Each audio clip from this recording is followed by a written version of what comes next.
Support for Arkansas Week provided by the Arkansas Democrat-Gazette, the Arkansas Times, and Little Rock Public Radio.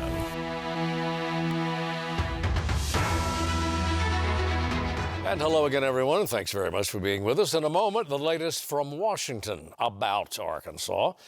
Tariffs and taxes and layoffs and the possibility that some of the above may be reversed.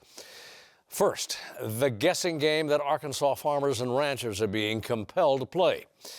Normally, the weather and production costs would be at the top of their list of concerns, and they're still on the list. But the list is a bit longer this year. Joining us now, farm economist Ryan Loy of the UA Agriculture Division. Thanks very much for coming aboard. What is at the top of that list of concerns? Absolutely, and that's a very interesting question, Mr. Barnes, and thank you so much for having me. And you mentioned weather and production costs, and that's been at the forefront, and it's going to stay at the forefront of people's minds this year. With a little bit of an addition this year with some uncertainty around some of our export markets due to the tariffs that is kind of coming down the pike. And when you look at that and you're looking at farmers and their operations, and they've been price squeezed very drastically the last 3 years, and this is just adding to that pile-on situation. And so when we're talking about tariffs, we're looking at that export market, which our agricultural commodities mainly go to. Right. So without those, it's tough to have a market and tough to get a better price for those commodities, which is what we've seen over this time, especially with the tariffs. As an economist, Dr. Loy, what's your list of concerns? Yes, sir. Does it coincide with the average farmer or rancher's list of concerns? What should be at the top of the list? Absolutely. Well, from your perspective. Absolutely, and I would say yes, they're mainly in line right now with what the issues are. You know, we're talking low commodity prices, uncertainty in those export markets, weather issues, and production cost all on top of that. And so I would say that at the top of that list right now, we're still looking at production costs to be the most immediate and biggest price squeeze issue. The tariff side is more of an uncertainty, and we don't know what's going to happen, which scares markets, right? And not just people, but words affect markets. And so when you look at that and that uncertainty, we don't know where it's going to go, especially when it comes to the harvest time. And so the most immediate is that production costs, and a little bit longer term is the uncertainty of the tariffs. All right, let's go back to nature. What's the weather doing right now? What's Absolutely. the outlook? Yeah. So right now, they want to get out in those fields. That's right. That's right. And there's been a lot of field work being done, actually, which is good to see. And there's kind of positives and benefits to this. You know, Arkansas is extremely dry right now. And so that lends itself very nicely to do field work and set up the fields. And you've got everything ready to go. You've staged everything. Now you just need some soil moisture, right? And so that's what folks are waiting for now, to look at, to see the weather over this weekend and maybe next week to see, because the optimal planting windows, especially for corn, soybeans, and rice, is right in this time. And so, again, if they get that little soil moisture, we can put it into the ground and get things underway. So soybeans and rice being... Yeah, that's right. And right now... big ticket. Absolutely. And corn is actually the one that's ahead right now. As of a report this week, it's about 10% planted for the state. And we're ahead of last year on corn, actually. That was at 4% this time last year. We're not talking about millions of dollars here, but billions of bucks. Billions of bucks. That's what we're especially when we're talking about soybeans and rice, especially when we're talking about them. And it's very interesting you bring that up, because one of the things is, you know, when we're looking at the profitability and like you said, billions of dollars in this industry, you know, even with the billions of dollars, they're still having to pay such high prices for their production costs right now that economic assistance that's being released is a direct effect of that. Yeah, in terms of the tariff business and the export markets, Absolutely. Go back to the Carter years with the wheat embargo. That's exactly right. There was obviously immediate damage, but there was long-term damage. Right. In terms of other countries stepping in and grabbing up a portion of that market. That's exactly right, and that's exactly what we're seeing now. Are we in that situation? Yes, sir. Could we be in that situation? We are in that situation, and now. That's something we've been in that situation since the 2018 trade war. And really, when we're talking about that, we're looking at Brazil, sometimes Argentina. Beans. And yes, beans especially. And so when we're talking about Arkansas and the export market to China's the big kicker here. You know, we're talking about the competition for soybeans between us, Brazil, and Argentina. And since the 2018 trade war, China just said, well, we'll shift our purchases to Brazil. They're cheaper anyway, and we have a better relationship on paper with them, so we're going to start purchasing more from them. And I think we were about 12.4 billion in 2017 selling the amount that we sold of soybeans to China. And as soon as that trade war hit, that dropped to 3.1 billion in 2018. That's $10 billion. That's a significant decrease. Yeah. And then who filled that gap was Brazil. And since then, thinking about it from just a purely business perspective, the incentive for China to trade with us is diminishing from that perspective. And with the introduction of new tariffs, that could serve to even push that the other way as well. The matter of tariffs and trade, or tariffs aside, anyway, there are other federal programs over which a huge question mark hovers right now. Mm-hmm. Direct payments to farmers, other assistance programs. Absolutely, and one good light at the end of the tunnel is that economic assistance payment to farmers is coming out. They were given a deadline of March 20th to at least release the funds. Right. They were 2 days early on that, so farmers can go sign up for that now. And we did a little report if anybody's interested on what that kind of looks like for Arkansas. Another thing, and you mentioned, is the USAID kind of question mark, and that's a big question mark for us, specifically for rice. And so USAID buys a lot of rice from us. We're looking in the billions, right? And the whole point of doing that is to kind of give a hypothetical, market a taste of what we can offer. There's many reasons, but that's one of them. And kind of like a free sample at a grocery store. You taste it and you like it, I want to buy more. Well, now we've got a new export market, so we're building those relationships politically too, right? We want to help the people the best we can and feed them. And so Arkansas plays a big part in that when we're talking about those rice exports. With a big question mark there, really the kind of the summary of that is we're losing one more export market. And then you add that on top of the tariffs, we've lost more as well. And when you're export heavy in the agriculture commodities, it's very important. Well, this is an export question that has been around for decades. Yes, sir. And every year there's new talk. I always try to bring this. There's always new talk about export to Cuba, and it never happens. That's right. I mean, it's an enormous market for rice. It is an enormous market. And for poultry and other things. Absolutely. And one of the things that, we, especially specifically talking rice and talking Cuba, one of the things we'd have to think about when going into that market specifically for rice is, do they demand the rice that we provide? And so that's been some of the things, too, of saying maybe they have a certain quality metric that they have to hit, and so maybe they source it from elsewhere, or they just grow it themselves. And so, for example, if we're talking China, we don't send a lot of rice to China because we don't have the rice that they demand, prefer. Right? So other countries come in to fill that gap, and especially on the rice side, when you're talking about India, it's kind of a quickest race to the bottom when we're talking about the world price of rice right now because of that abundance of supply. Yeah. And that really is kind of the moral of the topic here is looking at this and saying, we can talk about all of what could happen and what will happen, but the real concern is an abundance of supply that will push prices extremely low, even further down than they have been the last few years, and paying the same production costs, that's an unsustainable And issue. Here we are 3 months into the year and no farm bill. No, sir. And looks like September, it did get extended through September. September of 2025 is what the 2018 Farm Bill, which is really just a rehashing of the 2014 Farm Bill. They have until, September is when it expires, and that was included in the continuing resolution that President Biden had signed in December, excuse me. Yeah. And so again, if we're looking at that, and, it's kind of uncertain from that perspective of exactly, how that will go. Yeah, looking internally at the changes, the personnel changes, the reductions in federal workforce that the incumbent administration is evidently determined to do. That's right. What impact is that likely to have, or do we know, into the ag department itself and its program? Absolutely. And so, I think the overall answer is it kind of will depend on how it will work, and it's uncertain right now how that will play out. But if I could give an example, if NRCS, for example, you can, as a farmer, you can go get a loan to maybe zero grade your land, for example. Well, if they don't have the workforce to help, go through those processes, the loan process and all that, the applications and everything, well, it's kind of kicking the can down the road and doesn't make it more efficient. So that therein lies something that could happen hypothetically with a reduction in the workforce.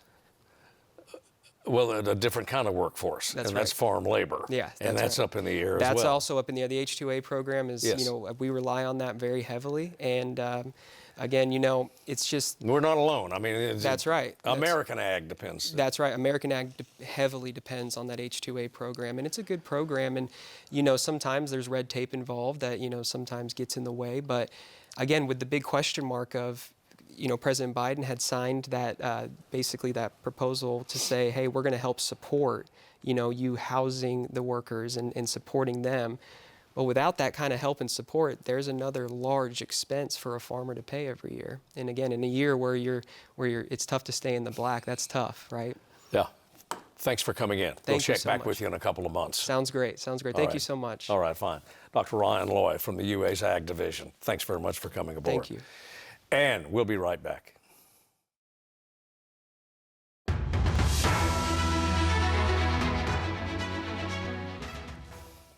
And we are back. Another day, another round of tariffs and layoffs and budget cuts, many of them with a profound impact on Arkansas, assuming that those tariffs and layoffs and budget cuts are not reversed. Along with that, some national security disputes that demand the attention of Arkansas's congressional delegation, a couple or three of its members in particular. We are joined now by the Arkansas Democrat-Gazette's Washington correspondent, Alex Thomas. Welcome back aboard, Alex. How are you? Doing well, Steve. How about yourself? Well, okay, but it's early. It sounds like a law firm, Cotton, Crawford, and Hill. But those are the three members of our six-member delegation who had an active hand in the matter of the Atlantic disclosures. What do we make of that? Absolutely. So Senator Cotton chairs the Senate Intelligence Committee. Representative Crawford chairs the House Intel Committee, and Representative Hill serves on the House Intel Committee as well. So this week on Tuesday, the Senate Intel Committee met with national security intelligence leaders to discuss their big assessment on security threats. However, much of that discussion involved, like you mentioned, the Atlantic's reporting and Jeffrey Goldberg's inclusion in that conversation. Senator Cotton didn't focus much on those conversations, on those chat remarks during that hearing, but when he talked to reporters on Wednesday, he said he wasn't too concerned that classified information was mentioned in there, instead drawing attention to the fact that the Trump administration orchestrated that attack on Yemen, on those rebel forces that are backed by Iran.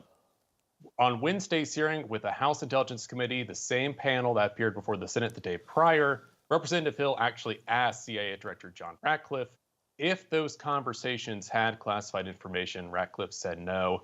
But like the Senate hearing the day before, a lot of the hearing on Wednesday involved the conversations that were in that chat, involved the Atlantic's reporting. So this issue not going away from any of the members of either chamber.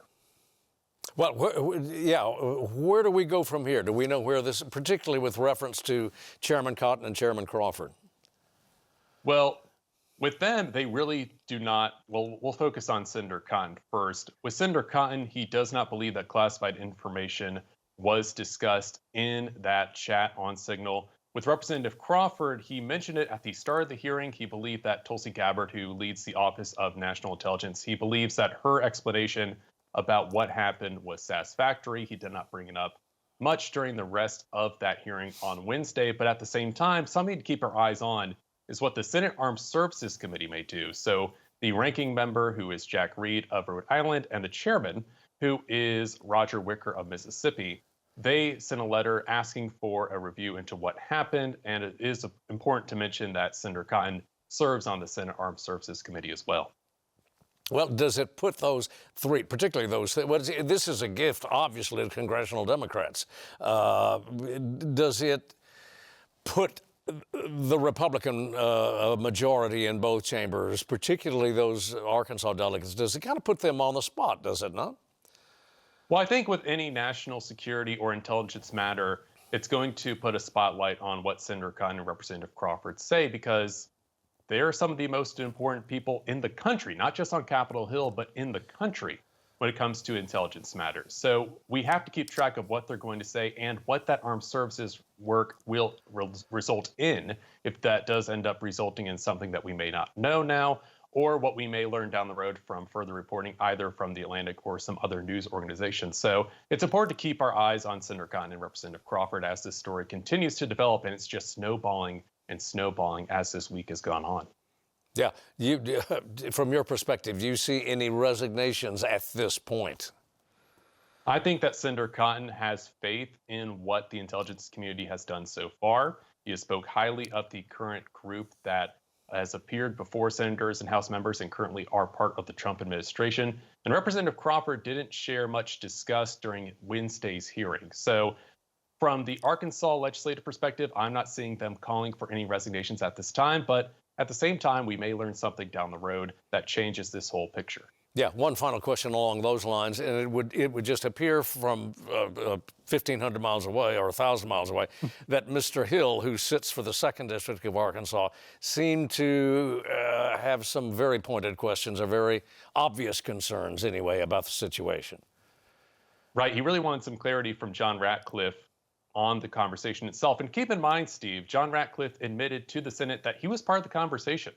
Every other person who was part of that conversation, they were a little bit iffy. They didn't necessarily want to talk about it. But John Ratcliffe was the first person on Tuesday before senators who straight up said, yep, I was part of the conversation. I was in that chat. And of course, it was a very contested hearing on Tuesday, not as much on Wednesday, but at the same time, House Democrats, much like their Senate colleagues, upset about that Atlantic reporting. Okay, on to the tariff question. And if this is Friday, then it means tomorrow is Saturday, and that the tariffs that were announced on Friday may be rescinded to some extent on Saturday, along with some dismissals or some buyouts, whatever. Is there any way to keep track of this situation? That's what I ask myself every single day when I walk into the Capitol. What has changed from the day before, or even what has changed from the morning I woke up and got to the gym that day? Because so much goes on and so much has changed where we're going to put tariffs on this date. Oh, wait, we're going to rescind that timeline. We're going to move that timeline. We're going to rescind some tariffs for certain things. But keep in mind, tariffs are not a punishment on the country. They're usually a punishment on the consumer. So companies, when they have to pay tariffs, are going to pass those costs along to people, whether it's cars or other kind of goods. They end up having to pay more because that's what tariffs are. They're essentially a tax. So there are some, positive feelings about some of these tariffs. We talked to Senator Cotton and Representative Crawford when the Trump administration announced those tariffs on aluminum and steel, and they favor them. They said that they protect American steel. They feel that the Mexican and Canadian markets have just been flooded with imports from other countries that have ruined domestic production, and they really feel like those tariffs are in place to protect American goods. But with these other tariffs, there's going to be costs. We saw in one Senate Agriculture Committee hearing where ag producers were concerned about tariffs because they ended up closing markets, and a lot of producers had to find other places, other countries to ship their goods to. Well, I was going to buy my wife a Bentley for her birthday, and now I'm having second thoughts about it. 25% more. But actually, it's the import, not just so much the imported autos, but the auto parts that I can tell you from my reporting here have really raised eyebrows in the Arkansas automobile sector.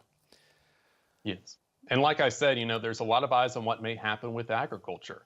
April 6th or April 2nd, rather, is supposed to be this big day where these tariffs are going to come down to, as the Trump administration has put it, and I'm not quoting them directly here, but to protect American interest. But again, what's that going to do to farmers, producers, car manufacturers who ship goods to other countries? Because tariffs are not just a one-way street. If you're going to put a tariff on one country, that country will react. For every action, there's an equal and opposite reaction. We learned that in middle school science, or at least I did. So it's going to be interesting seeing what happens with other countries and how the economic ripples are going to be affected, not just in Arkansas, but across the world. Yeah, and in fact, as we go to press here, so to speak, the embassy in Japan, or the Japanese government, Tokyo, I guess, was announcing that it is considering exactly how to respond. Some kind of response would seem foreordained. Absolutely. And keep in mind, while there are foreign car companies, Toyota, BMW, they have operations in the United States, whether that's in South Carolina or Arkansas or West Virginia. I mean, cars that have foreign branding on it have operations here in the U.S. where it comes to parts or cars themselves. So it's not just one operation at one shop. It's many operations in many different parts of the world that end up being placed in those cars in your driveway. Back to ag, if we can, for just a second. Any progress to report on the Farm Bill? Farm bills are challenging, Steve, as you can tell, because they were supposed to pass this Farm Bill back in September 2023. I do want people to keep something in mind, though, and we did some reporting on this in the Arkansas Democrat-Gazette last weekend, is what may happen to conservation funding. So with the Inflation Reduction Act, the Biden administration set aside $18 billion extra for conservation programs specifically for agriculture. Arkansas, over the next 5 years, if nothing changes, will be the second biggest recipient of those funds. The first is Texas. Now, if these budget talks go through and they decide to change that funding, how is that going to affect production in Arkansas? Right. Plus, you have to keep in mind that congressional Republicans are not favoring that funding in the first place. They really don't feel that that funding is a great long-term investment. So they want to try to stretch those funds out over a longer period of time. But what that looks like, that's the challenging part. They're going to have to get a bipartisan farm bill done at some point. But that was one of the real hangups over the last 2 years when they tried to pass a farm bill over the last Congress.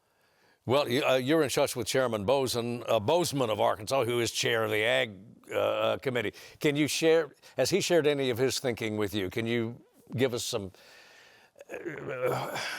what's his reaction to all this? Where does he think the situation stands?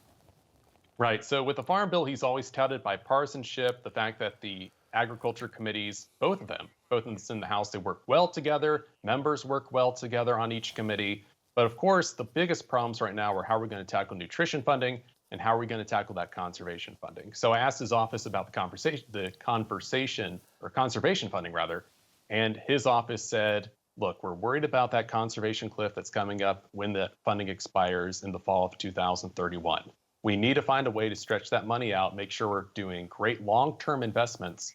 That way, when that conservation cliff happens, farmers aren't ended up, with the short end of the stick. Obviously, there's a lot of questions regarding what the Farm Bill is going to do, but every member, both Republicans and Democrats, Senator Bozeman and his colleagues, agree that a Farm Bill needs to happen this year. It's been 2 years since they were supposed to pass that Farm Bill, and farmers across the country, Steve, are struggling. Well, that too, and it's every member of Congress, 535, has a stake at one level or another in that Farm Bill, too, and that includes, Manhattan, Los Angeles, Chicago. Mm-hmm. I mean, keep in mind, the Farm Bill is called the Farm Bill, but in reality, it's a nutrition bill. Yeah. Much of the funding that goes in the Farm Bill goes to SNAP, what we call commonly as food stamps. When it comes to these budget talks, there's concerns about what's going to happen to those food stamps. Are we going to see less funding for SNAP? But at the same time, with the Farm Bill, there's a lot of eyes on making sure nutrition funding is protected, that people get the right kind of help they need. But what that looks like and what we're going to see with a final Farm Bill, that's yet to be determined. Okay, on the diplomatic front, Arkansas has not one, but two ambassadorial candidates, nominees. One of them had a hearing this past week. That's right. Former Governor Mike Huckabee appeared before the Senate Foreign Relations Committee. Donald Trump nominated him last November as the ambassador to Israel. That was informal at the time because he wasn't yet in office. But at the same time, he put his name out there. So we've known this hearing's been coming for some time. He finally appeared before senators on Tuesday. And Mike Huckabee has been a staunch supporter of Israel. He's been a staunch supporter of Israel in its conflict with Hamas, as well as the ongoing discussion regarding Israel and Palestinian rights. But the one thing that the governor focused on in that hearing more than anything else was he was going to be a representative of the Trump administration more than anything else. He put his own views aside and said, look, if Donald Trump wants something and he says that we need to do something, that's what my position's going to be. There were some protests on Tuesday, especially because the Israeli-Palestinian issue is such a hot topic. Obviously, those protests, are very coming at a time where, the Israeli-Hamas war is still ongoing right now. But at the same time, this is a very contested position that Mike Huckabee is walking into, and he understood that 100% during his hearing and appearance before senators. So it's going to be interesting to see what happens when he does appear before the full Senate as a vote. But I think when you look at the margins, it favors him being confirmed as the next ambassador. Yeah, what about the Court of St. James, though? We've got Mr. Stevens, whose nomination's pending. That's right. So we haven't heard any new details on when that hearing will happen. It will definitely not be as contentious as the Mike Huckabee hearing because it's a different office, but at the same time, we're still waiting on when Senate Foreign Relations, they'll schedule that hearing. Our eyes and ears are on that, and we'll, of course, be in the hearing room when that hearing does happen. All right, got to end it there, Alex, because we're simply out of time. As always, we thank you for your reporting. Yes, sir. Thank you. All right, come back soon, and you will. That does it for us for this week. As always, thanks for watching, and see you next week.